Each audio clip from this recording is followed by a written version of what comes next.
చాలా emotional message ఒకటి మీకు చూపించేటువంటి ప్రయత్నం చేస్తా. చాలా అద్భుతమైనటువంటి ఆర్టికల్ కేసీఆర్ గురించి. వాళ్ళ సహచరుడు అంటూ ఒక న్యూస్ చూస్తూ ఉన్నాం, అది ఎప్పటి నుంచో కూడా వైరల్ అవుతోంది. ఒకసారి దాన్ని కూడా మీకు చూపించేటువంటి ప్రయత్నం చేస్తా.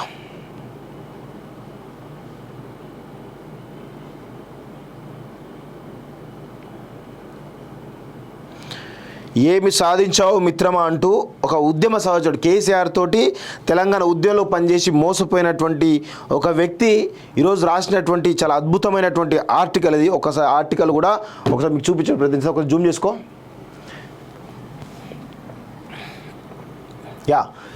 ఏమి సాధించారు మిత్రమా, ఎక్కడ మొదలై ఎలా ముగిసింది ప్రస్థానం, చింతమడక సిద్దిపేట దాటి సింగపూర్లు స్విస్ బ్యాంకులు అంటూ పరిగెత్తిన మీ ప్రయాణం మళ్ళీ మూలానికే కదా వచ్చింది.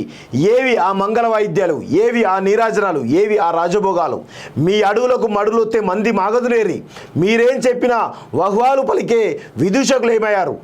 కళ్ళ ముందే కూలిపోయిన స్వప్నాలు, కన్ను పొడుచుకున్న కానరాని వెళ్తురు ఎలా జీర్ణించుకున్నావు మిత్రమా. అవినీతి అనే పాము నోట్లో తలపెట్టినప్పుడు ఊహించి ఉండవు కదా అది నిన్ను మింగేస్తుందని. అంతులేని ప్రజల ప్రేమాభిమానాల కంటే అత్యంత విషపూరితమైన కట్లపాము లాంటి నోట్ల కట్టలపైకి నీకు మనసెలా పోయింది మిత్రమా.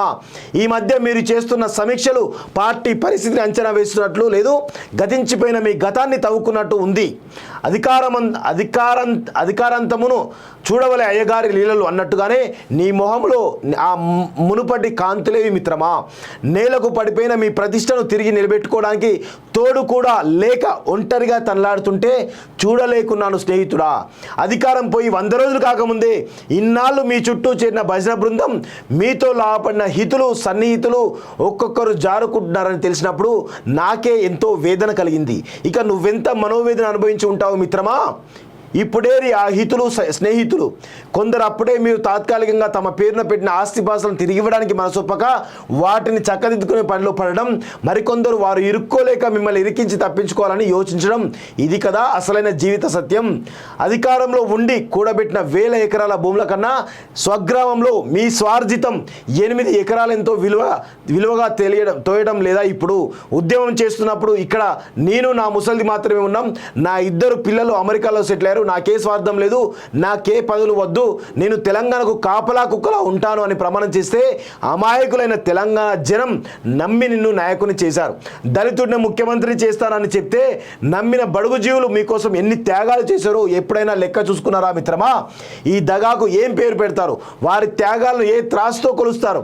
స్వరాష్ట్రం కోసం, ఒక మానవీయమైన మార్పు కోసం బుల్లెట్లకు ఎదురెళ్లిన యువతరం తెగింపు చావును ముద్దాడిన వారి త్యాగ ఫలం కేవలం మీ కుటుంబం కోసమే అని ఎలా అనుకున్నారు మిత్రమా. అంతులేని మీ ధనాదాహం ముందు నిరుద్యోగ యువత ఆక్రందనలు వినిపించలేదా, పౌర హక్కులు కనిపించలేదా, అంత నిరంకుశమేలా మిత్రమా. బూటకపు హామీలు, మోసపూరిత వాగ్దానాల పేకమేడ ఎన్నాళ్ళుంటుంది మిత్రమా. ఎప్పుడైనా కూలిపోవాల్సిందే కదా. పులిరాజాగా ఉద్యమంలో ముందుకు పోతూ మీ పంజా కింద నలిపేసిన లేళ్ళు దుప్పిళ్ళు కుందేళ్ల మాటేమిటి మిత్రమా. మీరిప్పుడు కట్టుకున్న బంగ్లాలు, పోగేసుకున్న సంపద ఏది మీ ప్రతిష్టను తిరిగి తీసుకురాలేదు కదా. మీకు ప్రజల గుండెల్లో విశాలమైన గూడు ఉండగా ఇరుకైన పాలరాతి మేడలెందుకు మిత్రమా. ప్రజల మనసుల్లో కొలువై ఉండే మహాభాగ్యాన్ని వదులుకొని భోగ భాగ్యాల వెంట పరుగులెందుకు. జనం ఆదరణ కోల్పోయి సంపాదించేవి రత్నాలైన రాళ్లతో సమానమే కదా. ఎత్తులు వేయడంలో, వ్యూహాలు రచించడంలో కలుచూపు మేర మీకు సరిజోడు అయిన నాయకుడు ఉన్నాడా. ఆ రాజనీతిజ్ఞత, దార్శనికత ప్రజల సౌభాగ్యం కోసం వాడితే తరతరాలు వాళ్ళ గుండెల్లో ఉండిపోయేటోళ్ళు కదా. ఎందుకొచ్చిన మాయదారి సంపద, ఏం చేసుకోను మీ ముందు తరాలను సోదరులను చేయడానికే కాకపోతే మీరు పోగేసుకున్న సంపదలో 60% కూడా మీ జీవిత కాలంలో అనుభవించలేనప్పుడు ఎందుకు వచ్చిన ఆరాటం అంటూ ఇక్కడ చూస్తా ఉన్నాం. ఈ సంపద పోగేసుకున్న క్రమంలో మీ ప్రతి నాయకుడిని మీరే సృష్టించుకోవడం, మీ ఓటమికి మీరే ఇటుకలు పేర్చుకోవడమే కదా వైచిత్రి అంటే. సైజు పెద్దదైన అంగిల అలవాటు లేని అపోజిషన్లో మీరు అవస్థలు పడుతుంటే ఆనందపడేవారే కానీ అయ్యో అనేవాళ్ళు లేకపోవడం ఎంత దుర్భరం మిత్రమా. ఉద్యమంలో మీరు చేసిన భాషలు అధికారంలో ఉన్న మీ శత్రువు ఆచరిస్తున్నాడు గమనించారా. ప్రజాస్వామ్యంలో అధికార క్రతువును నిర్వహించడం ఎలాగో అతని నుంచైనా మీరు నేర్చుకుంటారా. ఓటమి ఎప్పుడు చివరి మజిలీ కాదు, అది ఎప్పుడు తాత్కాలికమే. కానీ ఓటమి గెలుపుగా మారాలంటే అన్ని వదులుకొని మళ్ళీ బయలుదేరిన చోటుకు రావాలి. రాగలరా ఇట్లు మీ ఉద్యమ సహచరుడు అంటూ కేసీఆర్ గురించి రాసినటువంటి అద్భుతమైనటువంటి ఆర్టికల్ ఇది. ఇప్పటికైనా బుద్ధి తెచ్చుకోండి.